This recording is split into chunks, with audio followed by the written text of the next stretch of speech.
to the rally for the first socialist congressional campaign that has been able to celebrate ballot status in Connecticut since 1982. We're very big.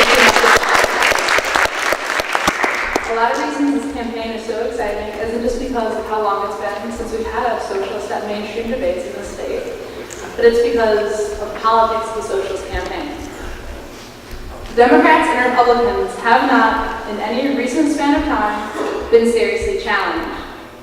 In 2006, Larson voted to give over $22 billion to, quote, foreign operations, which included giving over $2 billion to Israel and continuing the embargo on Cuba. That same year, Hutchinson and Socialist Action were working with undocumented immigrants in Danbury to stop the war on working people at home and organizing through Connecticut United for Peace to stop the war on working people abroad. A year ago, 3 months after Larson and the Democrats voted for more than $681 billion in war spending, Chris was in Cairo for the Gaza Freedom March, standing with the victims of America's war in the Middle East. And a month after that, Larson helped pass a budget that would revoke all aid to Pakistan unless Pakistan played nice with Israel. And yet somehow, the Democrats are the anti-war candidates? Capitalism has not, in any recent span of time, been seriously questioned. Not since before any of the youth in this room were old enough to watch the news. For everyone here and everyone in Connecticut that will vote socialist on November 2nd, this campaign is a way of saying, no, we're not going to vote for the lesser evil. We are not going to vote for the parties of the ruling elite. We are not going to legitimize your wars on working people at home and abroad. We want a party of our own.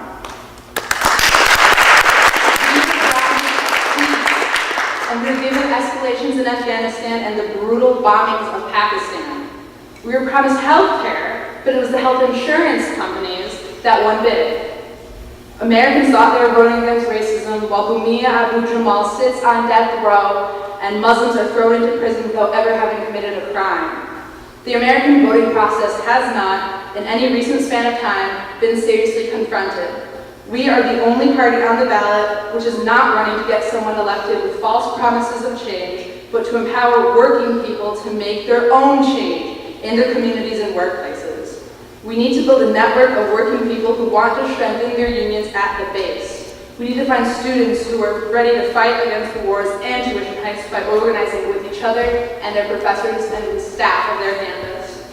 We need to defend Hartford's youth from police brutality, to decimate poverty that we are surrounded by, and to organize together to build new vehicles of political expression, including a Labor Party. We need to push back.